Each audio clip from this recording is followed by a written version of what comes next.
USAA knows dynamic duos can save the day, like superheroes and sidekicks or auto and home insurance. With USAA, you can bundle your auto and home and save up to 10%. Learn more and get a quote at usaa.com/bundle. Restrictions apply. This episode is brought to you by LinkedIn. Healthcare professionals can lead their careers with LinkedIn. Discover jobs by specialty, preferred shifts, and even desired salary. From mental health therapists to radiology technicians, it's now faster and easier for healthcare professionals to find the right fit. Learn more at linkedin.com/healthcare. Side effects may include faster job placement, improved work-life balance, and increased career satisfaction. Hey, this is Bill Simmons from the Bill Simmons Podcast, here to help you make the most of your summer with Michelob Ultra, a superior light beer worth playing for. Play for it with the guys when you're competing to see who can sink more birdies on the golf course, because winning tastes even better with Ultra on the line. Play for Ultra. Fill your fridge with Michelob Ultra this summer. Enjoy responsibly. Copyright 2025 Anheuser-Busch Michelob Ultra Light Beer, St. Louis, Missouri. It's summer. Time to enjoy long days, lazy nights, and zero cooking. Because Uber Eats has deals all summer long. So when hunger strikes, don't sweat it. Delicious deals are just a tap away on Uber Eats. Enjoy all your favorite food delivered straight to you. Get Burger King, Subway, Popeyes, and hundreds more local favorites and savor every last bite. Now that sounds like a good summer. Order now on Uber Eats. Terms apply. Product availability varies by region. See app for details. Hey, it's Paris. You know I love sparkly things, right? Like stars. Duh. And thanks to Hilton and AutoCamp, I just slept under them. Picture me serving looks by the fire outside my luxurious Airstream, making s'mores with the kids, while a national park is our backdrop. The great outdoors meets Hilton hospitality. That's hot. Explore all the new ways to stay at Hilton.com. Hilton for the stay. This podcast is part of the Robots Radio Rocket Club, a program designed to help all podcasts reach their full potential. For information about joining the Robots Radio Rocket Club, check out robotsradio.net.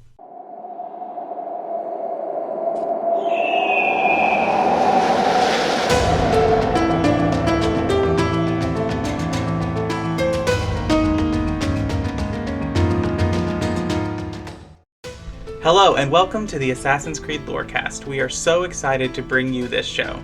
Our podcast is all about unraveling all of your favorite mysteries from the Assassin's Creed games. Each episode, we'll be talking about a different topic in the Assassin's Creed universe. From Pieces of Eden, solar flares, and the Isu, to the Hidden Ones, the Order of Ancients, and of course, the Animus, we will seek to uncover it all. So join us, and maybe even take a leap of faith.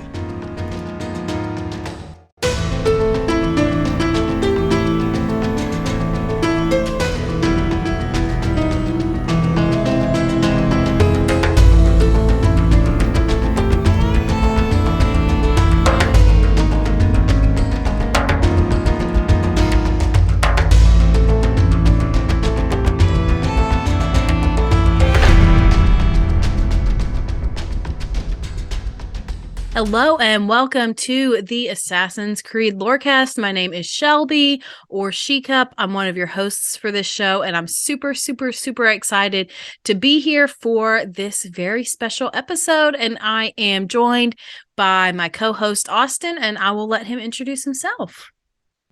Yeah, so I'm Austin, also known as Teacup, and we have a very special episode this week. We do, and we have a special episode because we have a guest with us, and it's our first patron chat. So we definitely want to welcome Eli, one of our patrons, to the episode today. Welcome.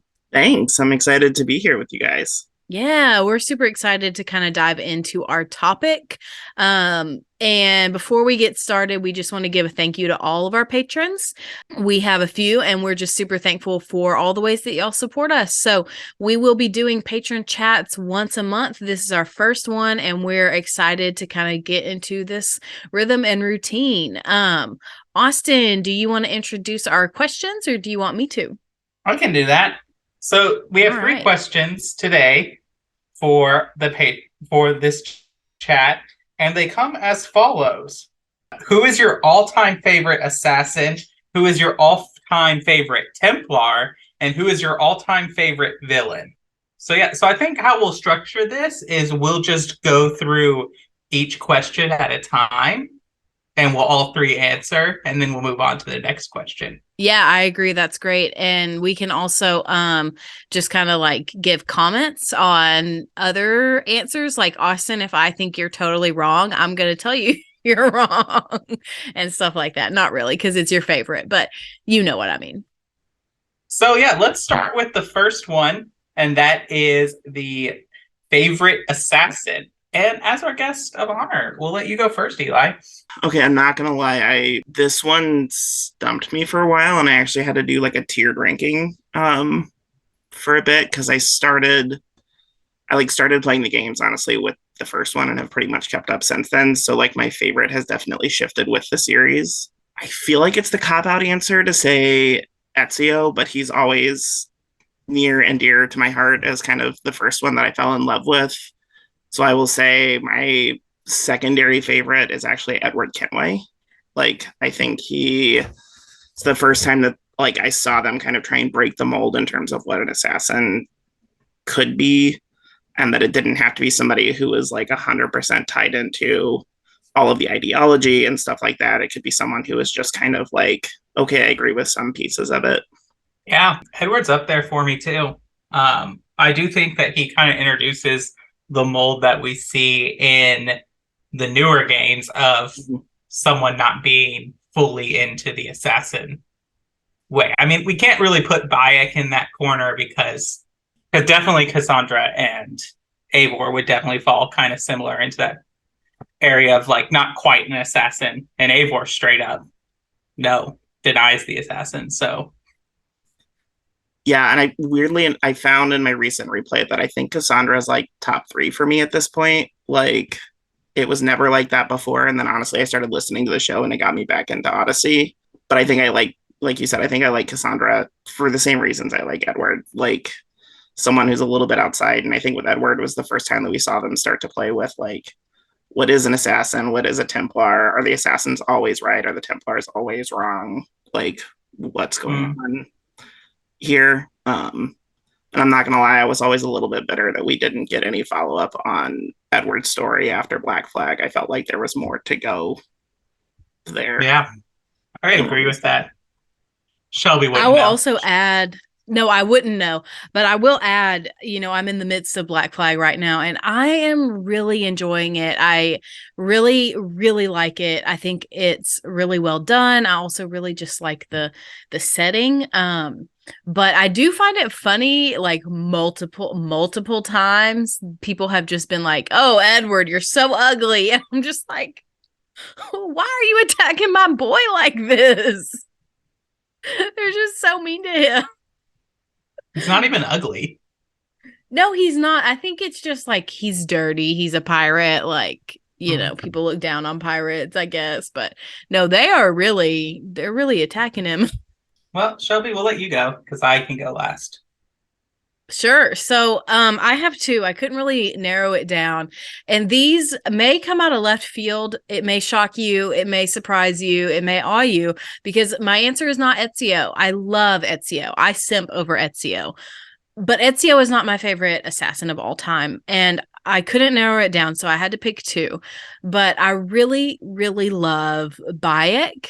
And I also really loved Aveline from Liberation. And I feel like that one is the answer that's super out of left field, because I don't feel like a lot of people know about her. But I'll give you my reasons for both. I loved Bayek first because that was the first game I played, and I just really fell in love with it, and it was great. But what I loved specifically about Bayek is that he is a really good example of a man who is able to grieve, is able to feel his emotions, is able to like be a human and not necessarily feel like, oh, I have to put this mask on. I can't like feel the things I feel about my child who died. And I really love that. And you see actually kind of an inversion of what you would think would be the stereotypical roles, where like the man pushes his feelings down and the woman is emotional, and that's reversed in Origins. Whereas Aya is the one who pushes her emotions down and just like barrels forward with the things she wants to do. And Bayek is like, no, I want to feel my feelings. I want to get vengeance for my son.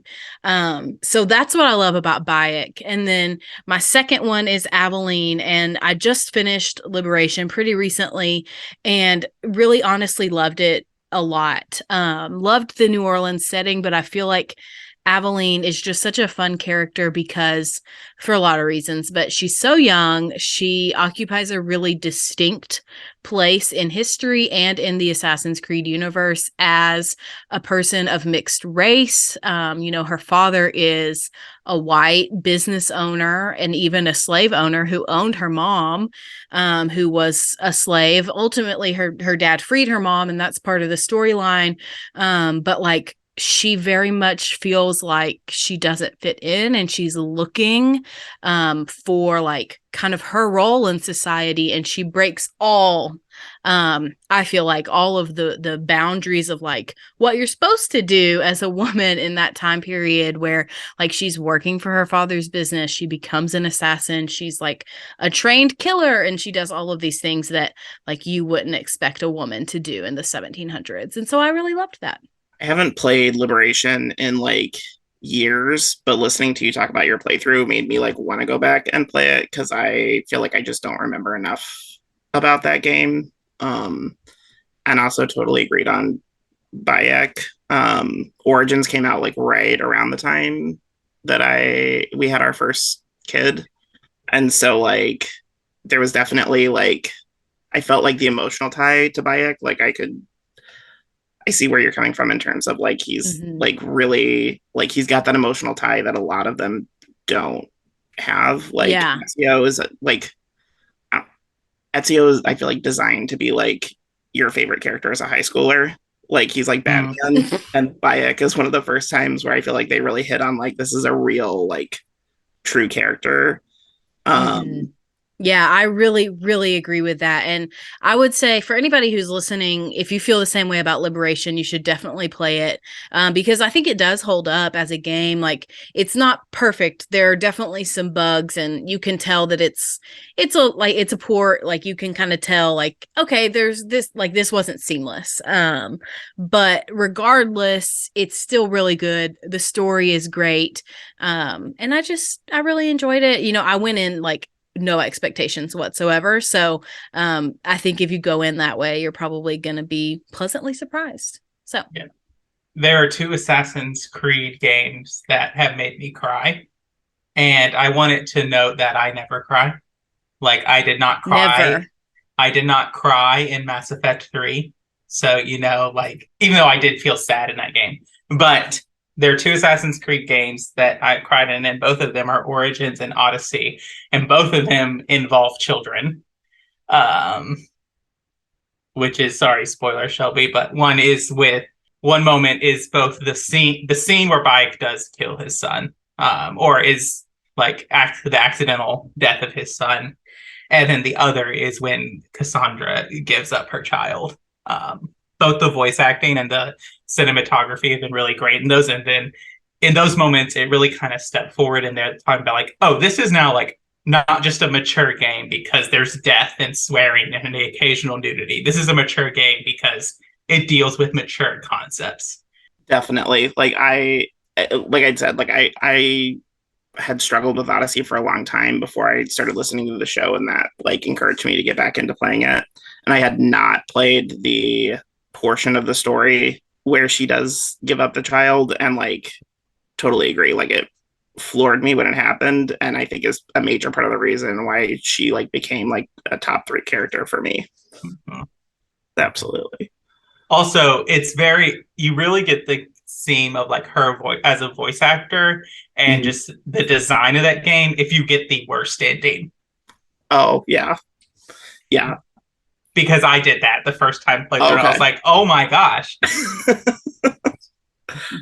I've done both. I will say that I got the good ending most recently. So it's been a bit since I did the bad ending, but like I've tried to play with Alexios instead of Cassandra, and it gave up after like an hour and a half. Like it just is not the same. you gotta get to the point where your sibling is introduced.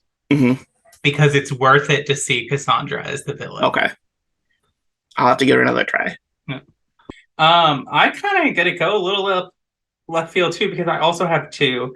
I've said before, AC3 is my favorite game, and I love Connor. I've said before, I think Connor is one of the best representations of what it means to be an assassin and what sacrifice for the Brotherhood means.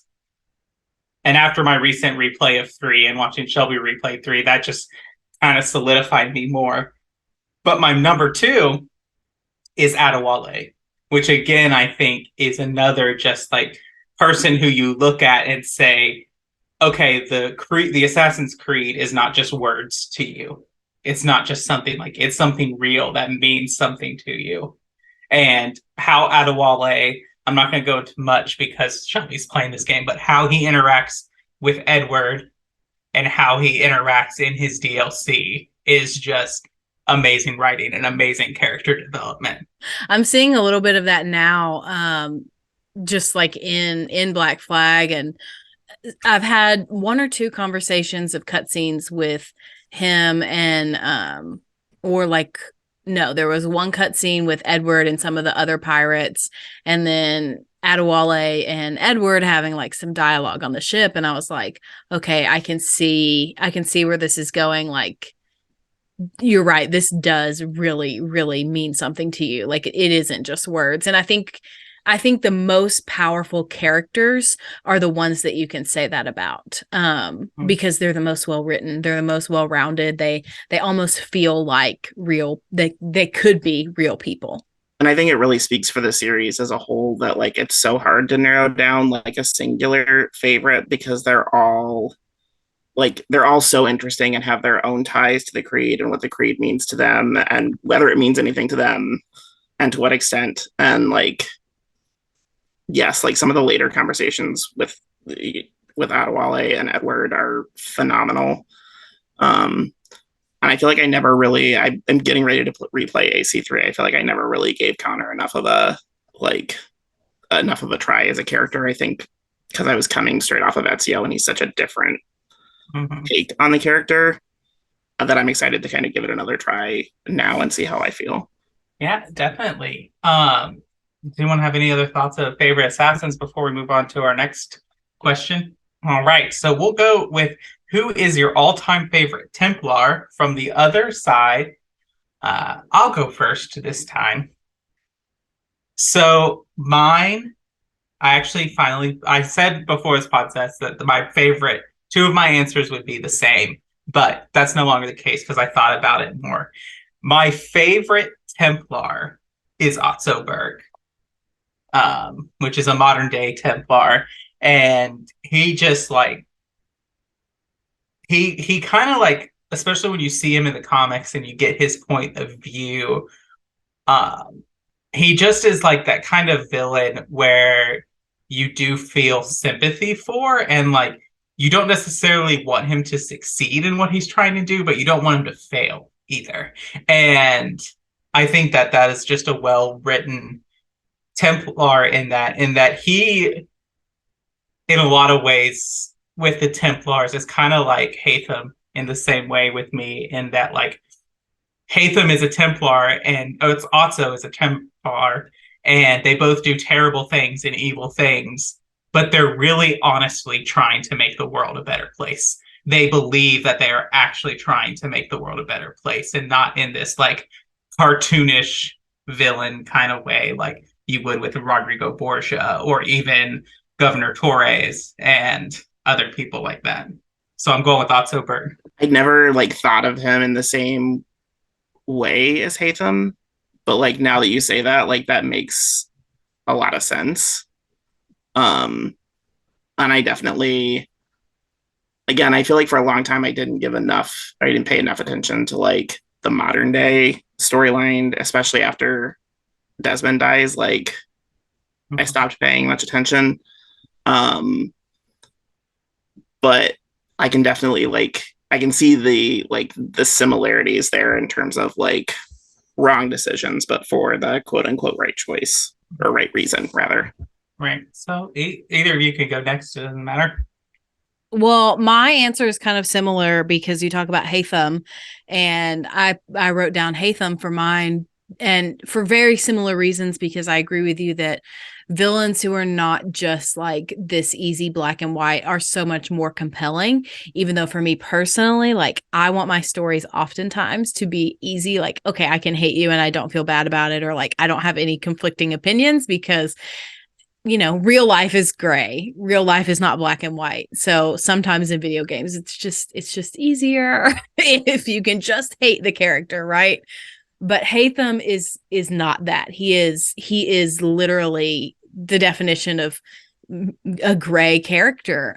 He does good things. He does bad things. He has good takes. He has hot takes.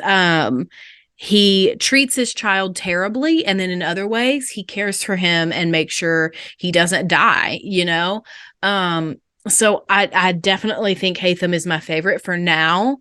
It may change in the future. A thing that I often think about is the comparison between Haytham and Dragon Age Solus, from Dragon Age Inquisition. If anyone who's listening is familiar, I feel like they have a lot in common. I feel like they would be best friends for life. I feel like Haytham would convince Solus of like that maybe humans aren't all bad, because I just think they have so much in common with this like way of thinking that their way is the only way that you can that makes sense. Like the way the things that they want to do can only be done in the way that they want to do them. And if you are not that way, you are wrong, and they will not be convinced otherwise. And so I feel like they have a lot in common because of that, even though it's obviously like totally different like genres and everything. But I do think that they would be friends. And so Haytham is for sure up there for me. I don't know if that surprises you at all, Austin. No, I think that's probably who I would have, if you had asked me to pick for you, that's probably who I would have picked for you. Just because the other Templars you interacted with really don't hold a candle to Haytham in a lot of ways. I feel about Haytham in a very similar way that I feel about like Edward Kenway, where I feel like Haytham is the first time we saw a Templar who, again, made you question, like, okay, is everything they're trying to do bad? Like, are there some good things that they're trying to do?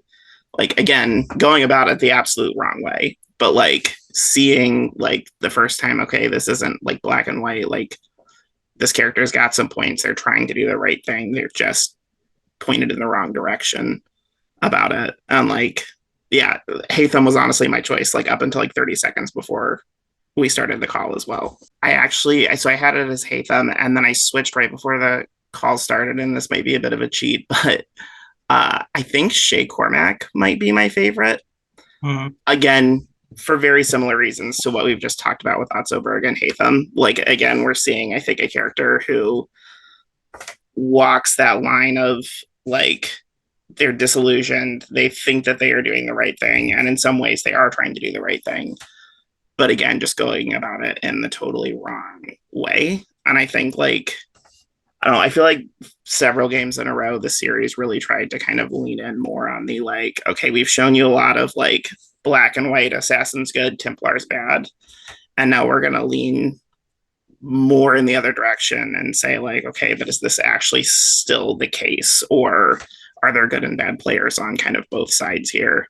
And then I feel like that kind of went away over time. Like, I don't know that I feel like that's as much there with like the RPG games. Not that it's as black and white even with those, but I don't know. I felt like they were trying to do something, and then it never really came to fruition. I think we still kind of get this. I think it's hard. It's hard to paint the Templars in a like gray, morally gray light when they get assigned to some of the most horrific villains in our actual history. Like, it's hard for us to get redeemable factors when we remember, oh yeah, like Haytham's great, so maybe Templars aren't all bad. Oh yeah, the Templars are also the Nazis. Like, it's hard to Yeah, no, definitely. I 100%, 100% agree. Hatham's great, but like the rest of the Colonial Templars are some of my like least favorite villains in the series because they're just awful. So yeah, Right. that makes sense. Yeah. Well, I think we should go to our break and then we can come back with our favorite villain, which may or may not be the similar answers for some of us. We shall see. But yeah, let's go to the break. Walmart Business is in the business of helping your business, regardless of whether you're building bridges, building spreadsheets, or building lesson plans. Ooh, that looks fun. Walmart Business can help save you time, money, and hassle so you can focus on what you're building instead of what your supply closet is missing. In short, we take care of business so you can do more with yours. We're the Walmart you love, now for your business. Learn more at business.walmart.com. Today's top story, the flavor merger of the century between the Peanut Butter Group and Chocolatey Corp. Joining me is a PBC executive. Thanks for having me, Barry. Now, how did you know the merger and the byproduct of it, Jif peanut butter and chocolate flavored spread, would be a success? You know, it was a gut feeling, a rumbling, if you will. Besides, they're two titans of taste. Very true. Goes great with pretzels. And pancakes. Apples too, I bet. Try Jif PBC today. Are you a forward thinker? Then you need an HR and finance platform that thinks like you do. Workday is the AI platform that helps propel your organization, your workforce, and your industry into the future. Workday, moving business forever forward. Ma cos'è? Shoot! Shoot the flying demon! Malaka! Malaka! I get the sense you two are ill fit for whatever it is you're plotting. This one takes us for a fool, brother. We sons of Ragnar have this well under control. No, we do not. Sons of Ragnar.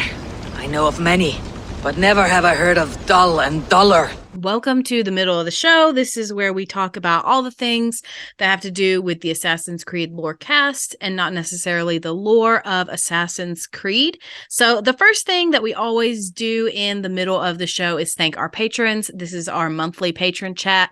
We're super thankful to all of our few patrons who do support us. And this is one of the benefits. If you join us at the $20 tier and up, you can come on the show too every month. So if you are interested in that, make sure you sign up. And if not, there are definitely other tiers for you to sign up at too. And if you can't support us financially, we completely understand that. But the best way to support us is to leave us a rating or a review if you can't support us on Patreon. So we do have a review to read today. Now, if you want to leave us a review, you can do that on Apple Podcasts or on Spotify. You can leave us one with words on Apple. So if you leave us a 5-star with some kind words, we will read that out on the show. And so this one today comes from Wolfzer, and they said, much love. Just want to say I appreciate the deep dives into the lore. I've read and listened to all the material, played all the games, and it's amazing to hear from another's perspective. If you all ever decide to have a guest on to chat and speculate, I'd be more than happy to hop on. Keep it up. Thank you so much, Wolfzer. We are super thankful that you took the time out to send us that awesome review. And then the next thing I have to talk about in the middle of the show is that we have a Discord server. It's my favorite place on the internet.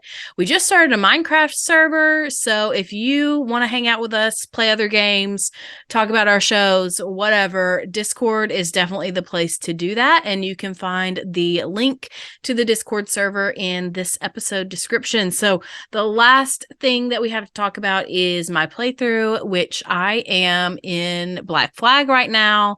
I am like maybe sequence 4-ish, 3 or 4. I don't remember exactly where I'm at.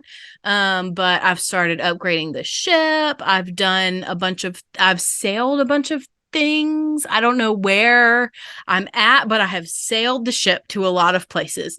So I'm enjoying it so far. I really do like Edward. I agree with what we've said earlier in this episode that he is like a break from the person who's kind of completely bought into the mission of the assassins. And so I'm enjoying it. I'm having a good time. I know Austin has watched me a little bit play, so I don't know if he has thoughts, or Eli, if you have things you want to add about Black Flag 2, now is the time. Yeah, I'm super excited to hear about how you feel about the rest of the game, especially as you kind of get into the later parts of the game. I think we see a really cool character trajectory with Edward. So yeah, I'm excited for you to see the rest of the game. I'm just going to warn you now. This is not a happy game. That's fair, but I raise you all of the other Assassin's Creed games that are also not happy games. This one, it takes a lot to get Edward to where he needs to be, is all I'll say. To bounce off of that's apocalyptic. To bounce off of what Austin said earlier, the final scene of this game is the first Assassin's Creed game that made me cry. Like, okay, 100% honest. Wow. The scene before the credits? Yes. The one that involves the song. Yes. Yeah. And then, as I said in the thing, the end of Black Flag, the post-credit scene, is the only Assassin's Creed game to shock me and to subvert my expectations. I'm nervous. Y'all are building this game up. It's a great one. Well, I mean, it was like everyone's favorite game. Like, I remember when I think I was in college, my brother got this game and played it for years, like literally years he played this game. So, it has to be good if people are doing that. So there's something compelling about it for sure. In history, the only game that has ranked higher than Black Flag in official rankings is Assassin's Creed 2. I think Black Flag is similar. I think they made a similar gameplay and story jump with Black Flag as they would later do with the RPG series, where it was just like there was just suddenly this whole new everything's bigger, this conflict is much bigger, there's more going on. A lot of what is introduced and established in Black Flag is what its final destination is what we get in Odyssey. Interesting. Well, I am definitely excited to keep playing and keep seeing the story, but for now, let's get back into our topic.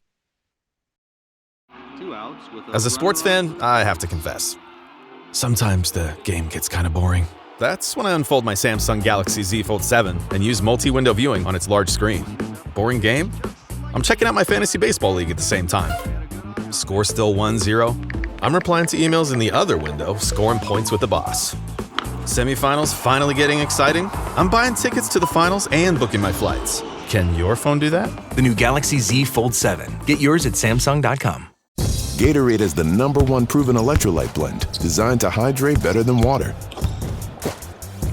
So you can lose more sweat and raise your game.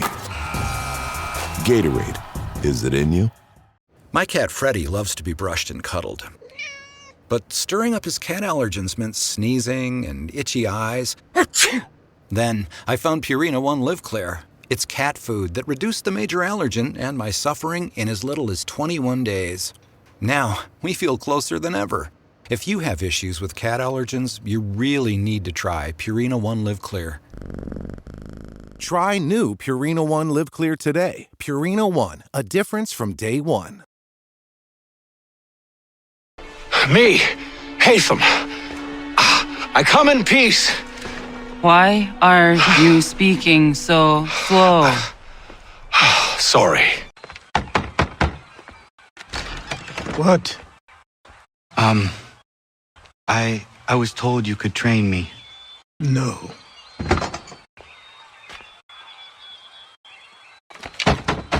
Go Go away. I'm not leaving! Bianca! Bianca! Is everything all right? What do you think? Look at this place. And poor Bianca. If something's happened to her. Aha! Oh, my darling. Thank God you're all right. Ezio, meet Bianca. Bianca, Ezio. Charmed. All right. So our last question is, who is your favorite villain? So Shelby, we'll let you go first this time. Okay, so I have two. These are both random, and I don't even think you can classify one as a villain, but I think he's a villain, so we're gonna go for it. But oh my gosh, I know who it is. Do you? Why don't you say it if you know who it is? You're just gonna throw out William Miles, aren't you?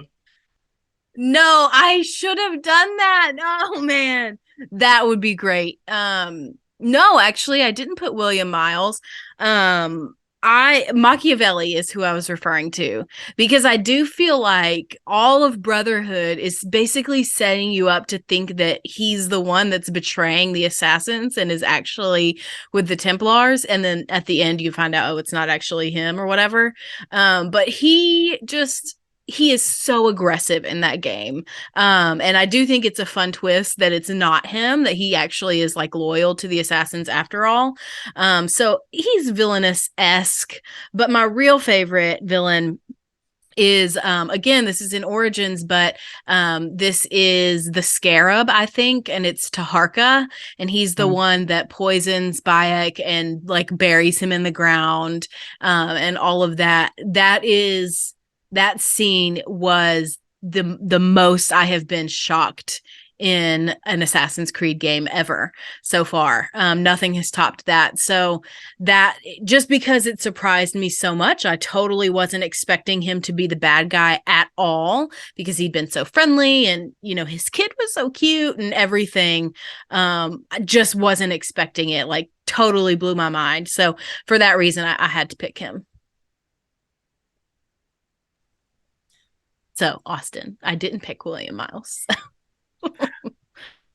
I feel like history-wise, I understand why they had to go with the villains for Origins that they did, but I always felt like Taharka would have been a better, like, big bad end villain, because I think he's such a great foil to Bayek in terms of, like, they both want the same things, but again, are just going about it in totally different ways, and I always wish that we could have seen a little bit more there with them, because you're like, he's great. Right. I really agree with that. I feel like I think I agree with you that, like, the inclusion of the Romans and the Caesars, like, they have to do that for history's sake. But I think that it would have been a more impactful game. Not that the game wasn't impactful and compelling, because it was, and it's probably still my favorite Assassin's Creed game, but I think it would have been more compelling if it had been an Egyptian as the big bad, as the villain, because then it's like, okay, well, Rome isn't this big invading they are invading, but maybe they're not all bad. Like, maybe there are people in our own country who are also bad. So I think that could have, you're right, could have been an interesting diversion or foil too. But Austin, you wanted to add something too? I was just going to say, in a similar way, like, Origins very much builds up to, like, Ptolemy is kind of like the mastermind behind this, and then you realize that it's actually Caesar, and that's supposed to be kind of like a betrayal. But, you know, any of us who are students of Shakespeare or of just general history see Julius Caesar and go, oh, he's going to be the villain. You can't know he's involved and not know he's the villain. Right. So I'll go last, so you can go, Eli. Yeah, so I kind of alluded to this earlier, and I'm going with a group instead of an individual. The Colonial Templars are always the villains that kind of stick out in my head. I think, in particular, Charles Lee. Like, I think they did such a good job of, like, he's truly monstrous, but like realistically so. Like part of what makes him monstrous is like he's not cartoonish. Like the stuff that he's doing is very believable. And I know that part of all of it is, again, they're trying to set him up as a foil to Hytham so that Hytham can kind of sit in that gray area between, Connor and Charles Lee. But like the Colonial Templars always stick out to me. I like the Borgias, but they always seemed a little cartoonish, like cartoonishly evil. I felt like the Colonial Templars were the first time where, like, again, we saw like a more realistic take on like who the villains could be. I definitely agree with that. Charles Lee is on there for like my actual real life hated people, like people I look back in history and be like, you sucked. So he's up there for me, and like he's definitely, I view him as the true antagonist to AC3, not Haytham. But just because he's so like, we've all known people like Charles Lee, like people who have had privilege in their life, who are mediocre at best, who think they deserve the world, but really they're just crappy. And so I think that makes him compelling. He was on my top list, but as I was thinking about it, another one just came into my mind and really took the cake for me. But do you have thoughts on Charles Lee, Shelley? I am just shocked that you're choosing someone different than Charles Lee for your most hated or favorite villain. So I'm just kind of in a state of shock right now. So are you ready? Let's hear it. So I'm going to go with my criteria. For favorite villain, for me, a villain has to be believable. I have to be afraid of them. And the villain has to wield like true, undeniable power, especially over the protagonist. And for me, there is no one in the Assassin's Creed universe that better exemplifies this than Crawford Starrick from Assassin's Creed Syndicate. He sits at the height of industry during the Industrial Revolution.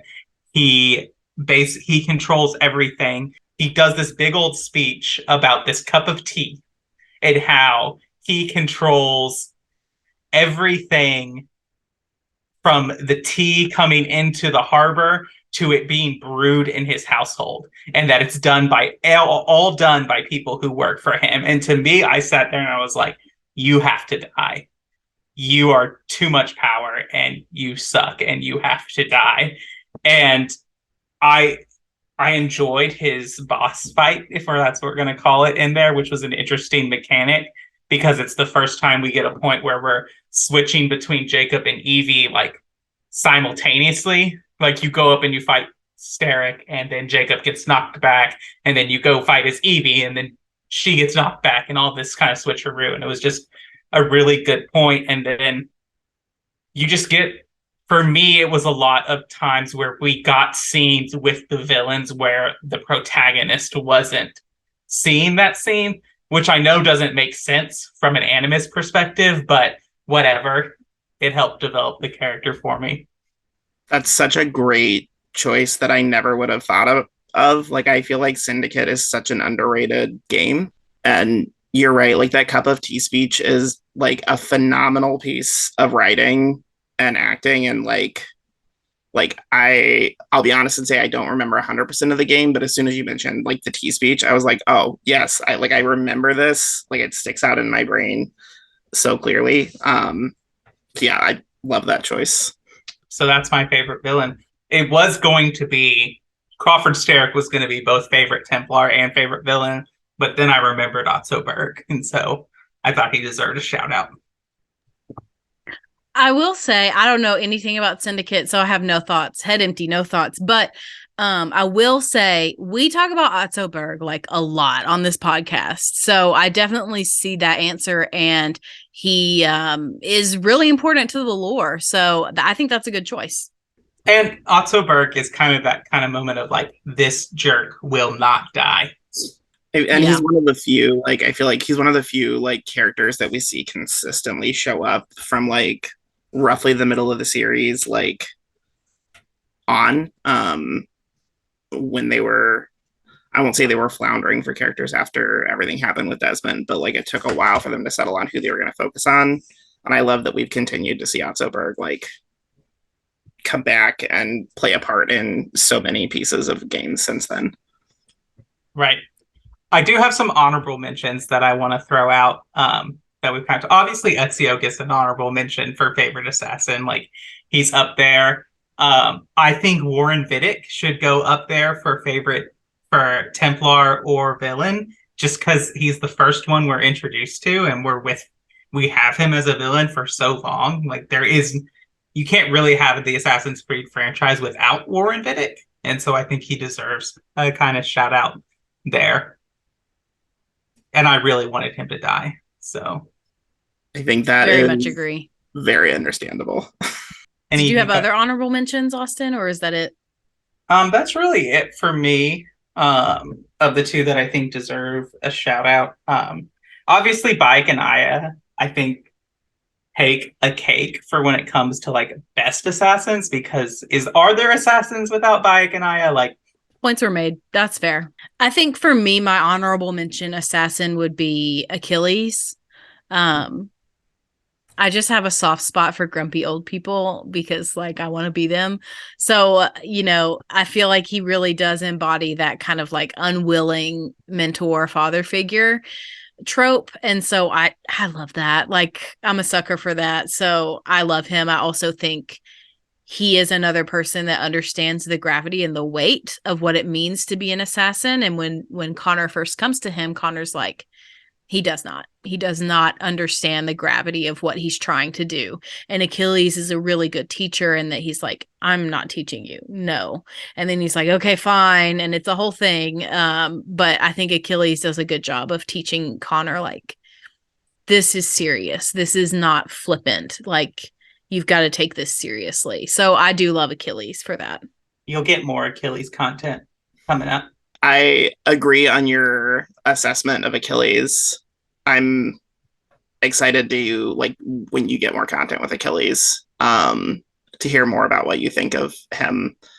For similar reasons, I actually like honorable mention Mario, actually, like Uncle Mario from AC2. Again, like I think he does a great job of handling this like teenage character that just wants to like run off and kill everybody, and like he handles like that so well in terms of like, hey, I'm not stopping you from doing this, I'm just saying like be smart about it and let me show how you like the right way to do this. And I was so mad when he just straight up dies in like the first 6 minutes of Brotherhood. Yeah, I think with Mario, and I was really mad when he dies in Brotherhood, but it really does set up. I think without that scene, we wouldn't care about stopping Cesare as much as a player. Ezio obviously would, but when we watched Mario get gunned down, we were like, okay, like the gloves are off, all bets are off. Cesare is going to die. Definitely. I think Ezio is a character who like needs that personal connection, especially in the first two games, like needs a personal connection or a reason to like focus his energies on something. So yeah, I totally agree from a story perspective, but I always wished we could have had more with Uncle Mario. Mario has the best Easter egg in all of Assassin's Creed. It's a me, Mario. Love it. It's true.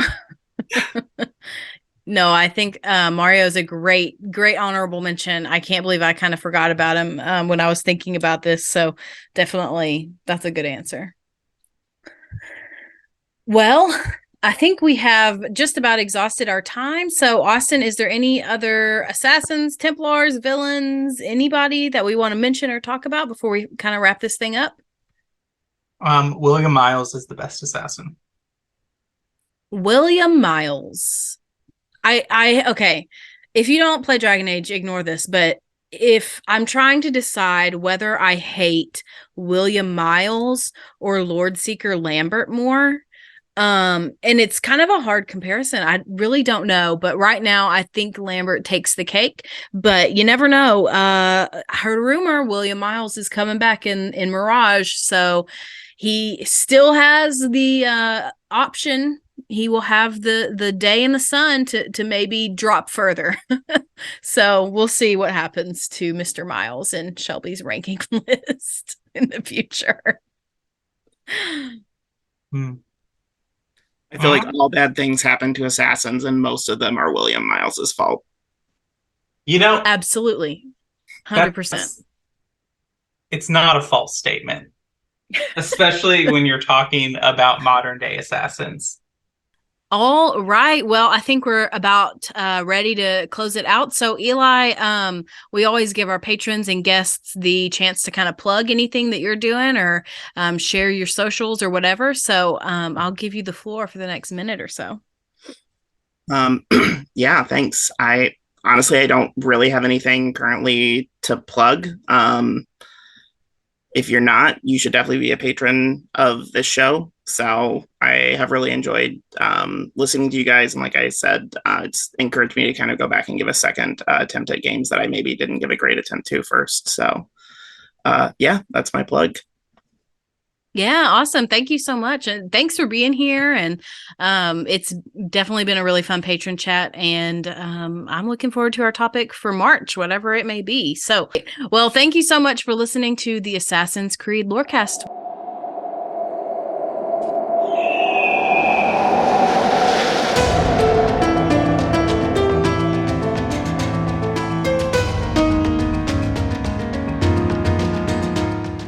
Thanks for listening to the Assassin's Creed Lorecast. You can find us on Twitter at AC Lorecast. If you have any lore questions or topics to unpack, join our Cups Podcasting and More Discord server. It's the best place on the internet. You can also support us financially through our Patreon. Find us on patreon.com/Assassin's Creed Lorecast. The Assassin's Creed Lorecast is part of the Robots Radio Network. For more information about the Robots Radio Network, join the Discord server via the link in our episode's description. If you enjoyed the show or learned something new today, please subscribe, leave us a review, and join the Patreon. And if you enjoyed our intro and outro music, make sure you give a big thank you to Pipeman Studios. Thank you, Pipeman. Thanks again for listening to the Assassin's Creed Lorecast. And always remember, Assassins, stay in the shadows to serve the light.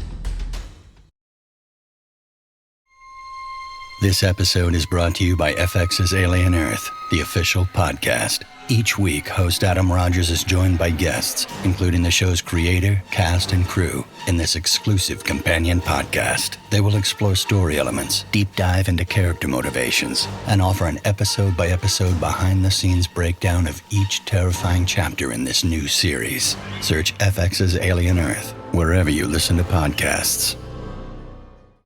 Want to live better? We've got a lot of work to do. Join Chris Hemsworth in National Geographic's new Disney Plus original series, Limitless. Live Better Now. I'm diving headfirst into cutting-edge science to uncover 3 powerful secrets to living better right now. The growth that occurs through any challenging experience is really what we seek. Chris Hemsworth stars in Limitless. Live Better Now. Now streaming on Disney Plus and Hulu. It's showtime.